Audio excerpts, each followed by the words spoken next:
ഈ രണ്ടാമത്തെ പാട്ട് പാടി പരിപാടി അവസാനിക്കാറായി നിൽക്കുമ്പോഴാണ് പുറത്ത് വലിയൊരു സംഘർഷം ഉണ്ടാവുന്നത്.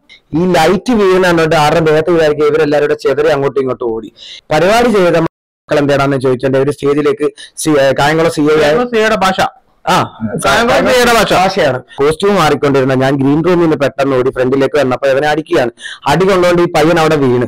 ഇത്ര മൃഗീയമായ വാക്കുകൾ, കാരണം അത് നമുക്ക് ചെവിടടഞ്ഞു പോകുന്ന രീതിയിലുള്ള വാക്കുകളാണ് അവർ അവിടെ പറയുന്ന സമീപനം അല്ലെ. നമസ്കാരം, മലയാളി വാർത്തയ്ക്ക് സ്വാഗതം. മലയാളി വാർത്ത ഇപ്പോൾ എത്തി നിൽക്കുന്നത് കായംകുളത്താണ്. എനിക്ക് ചുറ്റും നിൽക്കുന്ന ഇവര്, അതായത് കഴിഞ്ഞ കുറച്ചു നാളുകളായി കേരള പോലീസിന്റെ നരനായാട്ട് ജനങ്ങളെ എത്തിക്കേണ്ട ഗതികേടിലാണ് എന്നെ പോലുള്ള മാധ്യമ പ്രവർത്തകർ. നിങ്ങൾക്ക് എന്താ ഉണ്ടായേ? ഞങ്ങള് കൊല്ലം നാട്ടുമൊഴി എന്ന് പറഞ്ഞ കലാസംഘത്തിലെ കലാകാരന്മാരാണ്. ഏകദേശം 12 വർഷമായിട്ട് കലാകേരളത്തില് ഇങ്ങോളം പരിപാടി ചെയ്യുന്ന ഒരു സംഘമാണ്. ഞങ്ങൾ കഴിഞ്ഞ ദിവസം മാർച്ച് 3-ാം തീയതി KPSC കായംകുളം KPSCക്ക് പടിഞ്ഞാറ് നടയിൽ കണ്ണമ്പള്ളി എന്ന് പറഞ്ഞ ക്ഷേത്രത്തിലായിരുന്നു. കുടുംബക്ഷേത്രമാണെന്ന് തോന്നുന്നു. അതെ. ഈ ക്ഷേത്രത്തിലെ പരിപാടി സ്വാഭാവികമായിട്ടും കായംകുളം എന്നല്ല, ആലപ്പുഴ ജില്ലയിൽ 10 മണിക്ക് മൈക്ക് സാങ്ഷൻ പരിപാടി അവിടെ അവസാനിപ്പിക്കണം എന്നുള്ളതാണ് നിയമപരമായിട്ടുള്ള നിർദ്ദേശം. അതിന്റെ അടിസ്ഥാനത്തിൽ നമ്മൾ 10 മണിക്ക് തന്നെ പരിപാടി അവസാനിപ്പിച്ചിരുന്നു. പക്ഷെ സംഘാടകര് പരിപാടിയുടെ ദൈർഘ്യം കുറവാണെന്ന് ആവശ്യപ്പെട്ടിരുന്നത്. അതിനുള്ള ഒരു വലിയ കാരണം എന്ന് പറഞ്ഞാൽ ക്ഷേത്രത്തിലെ ചടങ്ങുകളൊക്കെ കഴിഞ്ഞതിന് ശേഷം പരിപാടി തുടങ്ങിയപ്പോൾ തന്നെ സമയം വൈകിയിരുന്നു. അതുകൊണ്ട് തന്നെ 2 മണിക്കൂറോളം തികച്ചു ചെയ്യാൻ സാധിക്കാത്തൊരു അവസ്ഥ ഉണ്ടായിരുന്നു. അതുകൊണ്ട് തന്നെ അവർ ദൈർഘ്യം കുറവാണെന്ന് പറഞ്ഞ് വീണ്ടും പാടണമെന്ന് ആവശ്യപ്പെട്ടു. പോലീസ് വന്ന് നിർത്തിച്ചു പരിപാടി. ഞങ്ങൾ ഓൾറെഡി നിർത്താനും തയ്യാറുമായിരുന്നു. പക്ഷെ മൈക്കില്ലാതെ പാടണമെന്നുള്ള പോലീസുകാരുടെ സമ്മതത്തോടുകൂടി സംഘാടകർ വീണ്ടും ഞങ്ങളെ സമീപിക്കുകയും അതിന്റെ അടിസ്ഥാനത്തിൽ ഞങ്ങൾ 2 പാട്ടുകൾ പാടുകയും ചെയ്തു. ഈ രണ്ടാമത്തെ പാട്ട് പാടി പരിപാടി അവസാനിക്കാറായി നിൽക്കുമ്പോഴാണ് പുറത്ത് വലിയൊരു സംഘർഷം ഉണ്ടാവുന്നത്. പക്ഷെ ഞങ്ങൾ ആ സംഘർഷത്തിൽ നമ്മൾക്ക് യാതൊരുവിധ നമ്മളെ ബാധിക്കുന്ന ഒരു കാര്യമല്ലായിരുന്നുകൊണ്ട് തന്നെ പരിപാടി അവസാനിപ്പിച്ച് ഞങ്ങൾ കട്ടനിട്ടിരുന്നു. പക്ഷെ അതിനുശേഷം പോലീസ് വന്നിട്ട് ഗ്രൗണ്ടിലുള്ള മുഴുവൻ ആൾക്കാർ, അവിടെ ഉണ്ടായിരുന്ന പരിപാടി കാണാൻ വന്നവരെ, അതുപോലെ നമ്മുടെ സൗണ്ട് ലൈറ്റ് ചെയ്യുന്ന ടെക്നീഷ്യൻസിനെ മുഴുവൻ പേരെയും പൊതിരെ തല്ലുന്ന ഒരു കാഴ്ച. ഒരു കാരണമില്ല. അവിടെ ചെറിയൊരു സംഘർഷം ഉണ്ടായ മറ്റാണ്. പക്ഷെ സംഘർഷം എന്ന് പറയുന്നത് രണ്ടുപേര് തമ്മിൽ അങ്ങോട്ട് എന്തും തള്ളുവായി. ഒരാളെ തെല്ലിയപ്പോൾ നമ്മുടെ പുറത്ത് വെച്ചിരുന്ന ലൈറ്റിനകത്ത് വന്നിട്ടാണ് ഇയാൾ വീഴുന്നത്. ഈ ലൈറ്റ് വീഴുന്ന കണ്ടിട്ട് ആരുടെ ദേഹത്ത് വിചാരിക്കുക ഇവരെല്ലാവരുടെ ചെതറി അങ്ങോട്ടും ഇങ്ങോട്ടും ഓടി. ഈ ഓടുന്ന കണ്ടപ്പോഴത്തേക്ക് അവിടെ കൊണ്ടുനിന്ന ഹരം കൊണ്ടുവന്ന പോലീസുകാർ ഈ ഗ്രൗണ്ടിലേക്ക് കയറുകയും അവിടെ മൊത്തം സ്ത്രീകളും കുട്ടികളും നല്ല വയസ്സായ അമ്മമാരും അച്ഛന്മാരും ഒക്കെ ആയിരുന്നു. ഇവരെല്ലാരും ഓടിച്ചിട്ടടിക്കുകയായിരുന്നു.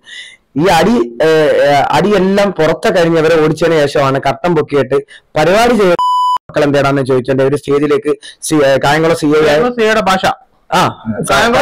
ഭാഷയാണ്. പുള്ളി മക്കളെന്ന് ഞാൻ ചുരുക്കി പറഞ്ഞാണ്. പുള്ളി വേറെ ഒരു ഇതിലാണ് നമ്മളടുത്ത് സംസാരിച്ചത്. അത് CA ഗിരിലാൽ എന്ന് പറഞ്ഞ സാറ്, പിന്നെ SI ശ്രീകുമാർ, പിന്നെ 2 കോൺസ്റ്റബിൾമാർ, ഇവര് 4 പേരെ സ്റ്റേജിലേക്ക് കയറി വരികയും ആരാണ് ഇതിന്റെ മെയിൻ ആളെന്നും പറഞ്ഞ് ഫസ്റ്റ് കാണുന്നത് ഇദ്ദേഹത്തെയാണ്. ഇത് നമ്മുടെ പാട്ടുകാരൻ അനന്തു എന്ന് പറയുന്ന കായംകുളത്തേനുള്ള കായംകുളം സ്വദേശിയനാണ്. ഇദ്ദേഹത്തിന്റെ കർണക്കുത്തിക്കിട്ട് 2 സൈഡിലായിട്ട് അടിക്കുന്ന സൗണ്ട് കേട്ടോണ്ടാണ് കോസ്റ്റ്യൂം മാറിക്കൊണ്ടിരുന്ന ഞാൻ ഗ്രീൻ റൂമിൽ നിന്ന് പെട്ടെന്ന് ഓടി ഫ്രണ്ടിലേക്ക് വന്നപ്പോ അവനെ അടിക്കുകയാണ്. അടി കൊണ്ടുകൊണ്ട് ഈ പയ്യൻ അവിടെ വീണ്. അവിടെ ചെന്നിട്ട് ഞാൻ എന്താണ് സാറേ കാണിക്കുന്നത്, ഞങ്ങൾ എന്ത് തെറ്റിയതാണ് നിങ്ങൾ അടിക്കുന്നതെന്ന് ചോദിച്ചപ്പോ നീ ആരാടാ മോനെ എന്നുള്ള രീതിയിലാണ്. എന്ത് മോനാണ്? ചേർത്തുള്ള മോനാണ് പുള്ളി ഉദ്ദേശിച്ചത്. പറയാൻ പറ്റത്തില്ല നമ്മൾ, കാര്യം പുള്ളിയുടെ വീട്ടിൽ വിവരക്കെട്ടവരാവരുതല്ലോ നമ്മൾ. അതുകൊണ്ട് നമുക്ക് പറയാൻ പറ്റത്തില്ല. അങ്ങനെ ഒരു ഭാഷ തന്നെ എന്റെ സംവാദനം ചെയ്തുകൊണ്ട് പുള്ളി എന്റെ ഇവിടെ ഇട്ട് 2 അടി അടിക്കുകയായിരുന്നു.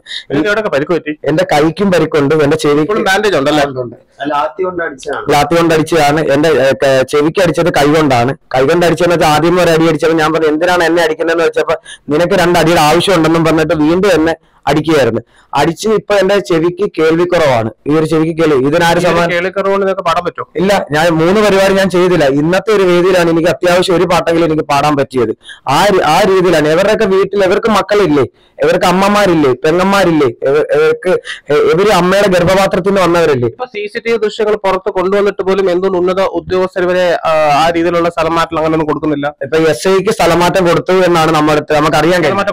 കൊടുത്തെന്നാണ് അറിയാൻ കഴിഞ്ഞത്. പക്ഷെ ഇപ്പോഴും CI അവിടെ തന്നെ ഉണ്ട്. CI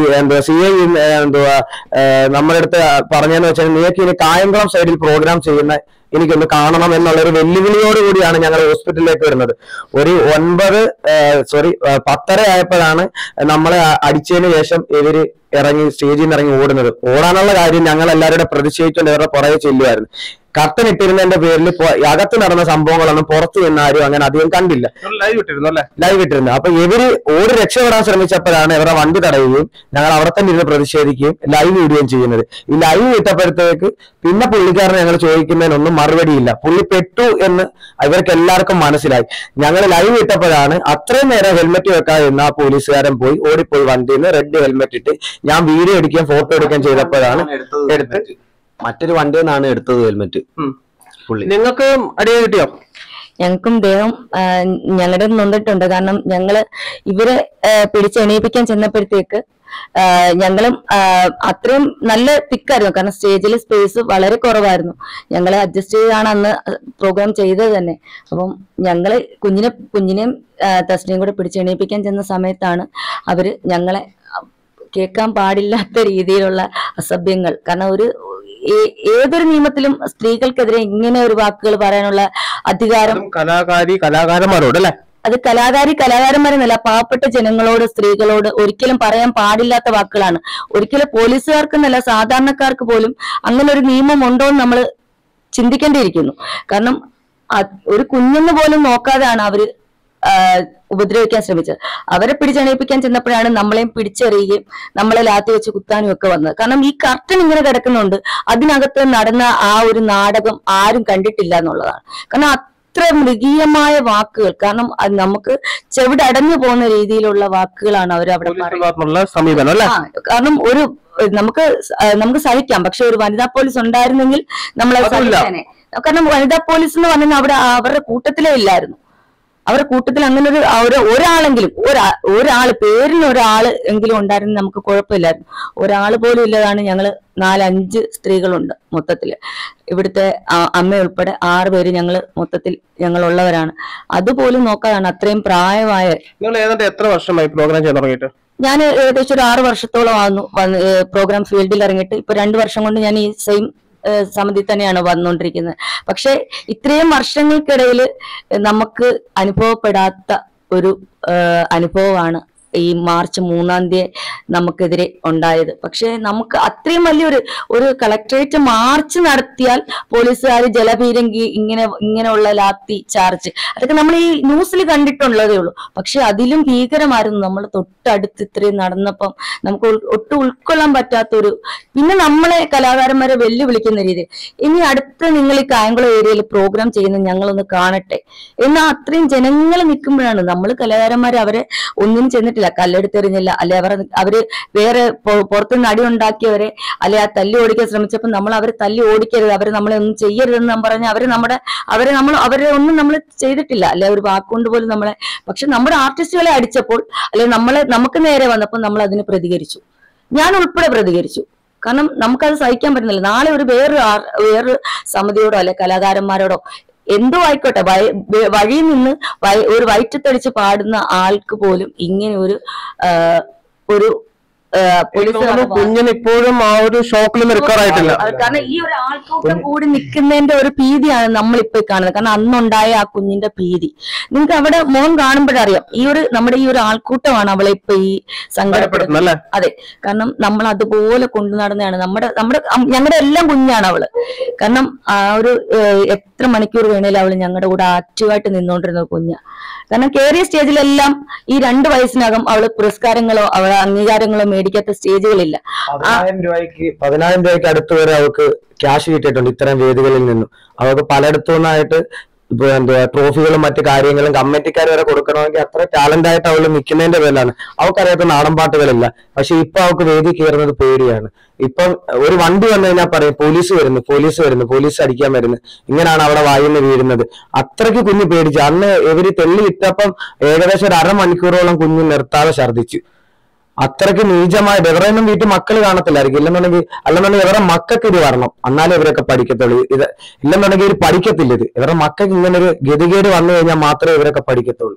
ഈ വിഷയവുമായി ബന്ധപ്പെട്ട് സർക്കാരിനോട് വിശദീകരണം ചോദിച്ചപ്പോൾ ഈ ആഴ്ചത്തെ ഒറ്റപ്പെട്ട സംഭവം എന്നാണ് അവർ പറയുന്നത്. അത് ഈ ആഴ്ചത്തെ എത്രാമത്തെ ഒറ്റപ്പെട്ട സംഭവം എന്ന് അവർ തന്നെ പറയേണ്ടിയിരിക്കുന്നു. ഈ വിഷയവുമായി ബന്ധപ്പെട്ട് ആർക്കൊക്കെ പറയാൻ വേണ്ടിയിട്ടുണ്ടായിരുന്നു? മുഖ്യമന്ത്രിക്ക് പരാതി നൽകിയിട്ടുണ്ട്, ആലപ്പുഴ MP-ക്ക് കൊടുത്തിട്ടുണ്ട്, വിവരാവകാശ കമ്മീഷന് കൊടുത്തിട്ടുണ്ട്, DSPക്ക് കൊടുത്തിട്ടുണ്ട്, DGPക്ക് കൊടുത്തിട്ടുണ്ട്. ഒരാഴ്ചക്കുള്ളിൽ ഉണ്ടാവുമെന്നാണ് നമ്മുടെ അടുത്ത് പറഞ്ഞിരിക്കുന്നത്. പ്രതീക്ഷ ഉണ്ടായാലും ഇല്ലെങ്കിലും നമ്മൾ ഇതുമായിട്ട് തന്നെ കേസായിട്ട് തന്നെ മുന്നോട്ട് പോകാൻ തന്നെയാണ് തീരുമാനം. കാര്യം ഇനി ഒരു കലാകാരനും കലാകാരിക്കും അത് വരാതെ സാധാരണപ്പെട്ട ഒരു ജനങ്ങൾക്കും ഇങ്ങനെ ഒരു അവസ്ഥ ഉണ്ടാവരുത്. സാധാരണപ്പെട്ടവർ എവിടെയെങ്കിലും നിന്ന് കഴിഞ്ഞാൽ ഇവർക്കങ്ങ് ചൊറിച്ചില്ല, ഒരു യൂണിഫോം കയറി കഴിഞ്ഞാൽ ഇവർക്കങ്ങ് ചൊറിച്ചില്ല. കേരളത്തിലെ എല്ലാ പോലീസുകാരും അല്ല, ഇതേപോലുള്ള കുറച്ച് പേരുണ്ട്, ഇച്ചിരി ചൊറിച്ചിൽ കൂടുതലുള്ള പോലീസുകാർ. നല്ല നമ്മുടെ ഇപ്പൊ ഈ കായംകുളത്ത് ഇഷ്ടം പോലെ പോലീസുകാർ അങ്ങനെ വന്നിട്ടുണ്ട്. ഇവരോടെല്ലാം പറയാനുള്ളത്, ഒരു ദിവസം നിങ്ങൾ ഈ യൂണിഫോം അഴിച്ചു വെക്കും, നിങ്ങൾക്കും ഈ ഒരു അവസ്ഥ ഉണ്ടാവാം. അന്ന് നിങ്ങളൊക്കെ ഇത് പഠിക്കത്തുള്ളൂ. പിന്നെ ഈ ഒരു കേസുമായിട്ട് ഞങ്ങൾ മുന്നോട്ട് പോകുമ്പോൾ ഞങ്ങൾക്ക് വേണ്ടുന്ന നീതി കിട്ടിയില്ല എന്നുണ്ടെങ്കിൽ ഞങ്ങൾ ഒരു പാർട്ടിക്കും ഇനി വോട്ട് ചെയ്യത്തില്ല. കലാകാരന്മാരെ ബാക്കിയുള്ള കലാകാരന്മാരെ നമുക്കറിയത്തില്ല, പക്ഷെ നാട്ടുമതിയിലെ ഒരു ആർട്ടിസ്റ്റുകളും വോട്ട് രേഖപ്പെടുത്തത്തില്ല. അത് 100% ഉറപ്പുള്ള കാര്യമാണ്. ഞങ്ങളും ഞങ്ങളുടെ കുടുംബങ്ങളും എന്തായാലും 22 പേരുള്ള ആർട്ടിസ്റ്റുകൾ, ഈ 22 പേരുടെ വീട്ടിൽ ഒരാളുടെ വീട്ടിൽ കുറഞ്ഞത് 5 വോട്ടെങ്കിലും ഉണ്ട്. ഇത്ര വോട്ട് ഞങ്ങൾ ചെയ്യത്തില്ല, അത് തീരുമാനിച്ചിരിക്കുക. അല്ലെങ്കിൽ ഞങ്ങൾക്ക് അതിനുള്ള ഒരു തീരുമാനം ഉണ്ടാക്കി തരണം. കാര്യം എന്റെ ചെവിയുടെ കേൾവി പോയി, എനിക്ക് ഒരു കുഴപ്പമില്ലായിരുന്ന ആളുടെ ചെവിയുടെ കേൾവിയാണ് പോയത്. എന്റെ കുഞ്ഞിന് ഇപ്പോഴും പേടി മാറിയിട്ടില്ല. ഇത്ര ആർട്ടിസ്റ്റുകളെ അടിച്ചു, എന്തിനു വേണ്ടി? ഒന്നെങ്കിൽ ഇവരെ ഞങ്ങൾ അടിക്കണം, അല്ലെന്നുണ്ടെങ്കിൽ ഇവരെ ഞങ്ങൾ ചീത്ത വിളിക്കണം. ഇതൊന്നും ഞങ്ങളിൽ നിന്നുണ്ടായിട്ടില്ല. പിന്നെ എന്തിനു ഇവർ കയറി ഞങ്ങളോട് ഇങ്ങനെ നരനായിട്ട് നടത്തി? അതാണ് ഞങ്ങൾക്ക് അറിയേണ്ടത്. അതിന് ബഹുമാനപ്പെട്ട മുഖ്യമന്ത്രിയും DGPയും DYSP എല്ലാവരും ഇതിനൊരു തീരുമാനം എടുത്തേ പറ്റത്തുള്ളൂ. ഇങ്ങനെയുള്ളവരെ എന്തിനാണ് ഈ സർവീസ് വെച്ചിരിക്കുന്നത്? ഇപ്പം ഗിരിലാൽ എന്ന് പറയുന്ന സാറിനെ കുറിച്ച് ഞങ്ങൾ അന്വേഷിച്ചപ്പോൾ എല്ലാം പുള്ളിയെ കുറിച്ച് നെഗറ്റീവ് അല്ലാതെ പോസിറ്റീവായിട്ടുള്ള ഒരു കാര്യങ്ങളില്ല. പിന്നെ ഇങ്ങനെയുള്ളവരെ എന്തിനു സർവീസിൽ ഇരുത്തിയേക്കണം? ബാക്കിയുള്ള മനുഷ്യന്മാരെ കൊല്ലാൻ വേണ്ടിയാണെന്നുണ്ടെങ്കിൽ വിഷം തന്ന വെടിവെച്ചോ കൊല്ലണം, അല്ലാതെ ഇതേപോലുള്ളവന്മാരെ പറഞ്ഞു വിട്ട് ലാത്തിക്കടിച്ചല്ല കൊല്ലേണ്ടത്. ഇതാണ് ഞങ്ങൾക്ക് ഗവൺമെന്റിനോട് പറയാനുള്ളത്. CI ഗിരിലാൽ സാധാരണക്കാരൻ, അതായത് കേരളത്തിലുള്ള എല്ലാ സാധാരണക്കാരന്റെയും പേടി സ്വപ്നം.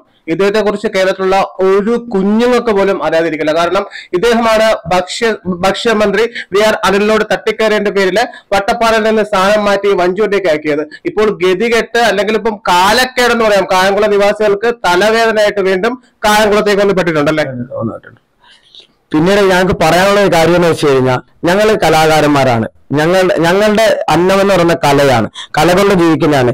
ഇനിയിപ്പോ ഞങ്ങളുടെ കൂട്ടത്തിൽ ഒരു ആർട്ടിസ്റ്റിന്റെ അച്ഛൻ മരിച്ചു കിടന്നാലും അമ്മ മരിച്ചു കിടന്നാലും ഞങ്ങൾ കലാകാരന്മാര് സ്റ്റേജിൽ കയറി ബാക്കിയുള്ളവരെ ചിരിപ്പിക്കുക, അവരെ സന്തോഷിപ്പിക്കുക, അതാണ് ഞങ്ങളുടെ ജോലി.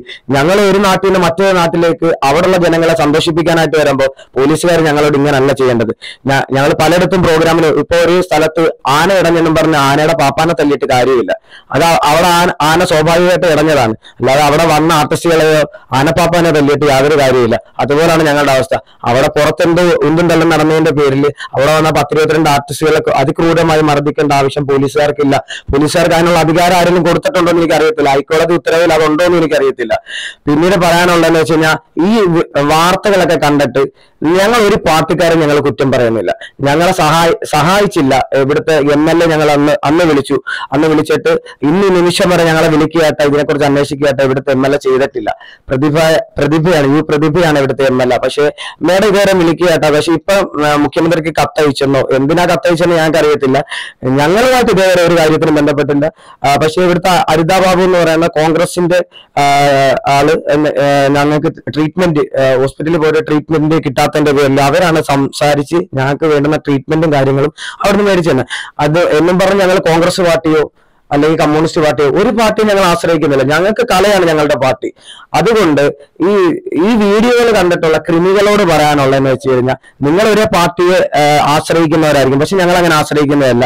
ഞങ്ങൾ ഒരിക്കലും ഒരു കുറ്റവാളികളല്ല. ഞങ്ങൾ വെല്ലുവിളിക്കുകയാണ്. ഞങ്ങൾ ഏതെങ്കിലും തരത്തിലുള്ള കുറ്റവാളികളാണെന്നുണ്ടെങ്കിൽ നിങ്ങൾ ചാനലിലൂടെ അത് തെളിയിച്ചു കഴിഞ്ഞാൽ അന്ന് കൊല്ലം നാട്ടുമൊഴി എന്ന് പറയുന്ന സംഘം ഞങ്ങൾ കേരളത്തിൽ നിർത്തുകയാണ്. കാര്യം ഇതിനകത്തുള്ളതൊന്നും അനൂപ് എന്ന് പറയുന്ന എന്റെ ടീമിന്റെ സെക്രട്ടറി, അദ്ദേഹം കേന്ദ്ര ഗവൺമെന്റിന്റെ ഉദ്യോഗസ്ഥനാണ്, പോസ്റ്റ്മാൻ. അതെ, ഞാനൊരു പ്രൈവറ്റ് ഫിനാൻസ് വർക്ക് ചെയ്യുന്ന ആളാണ്.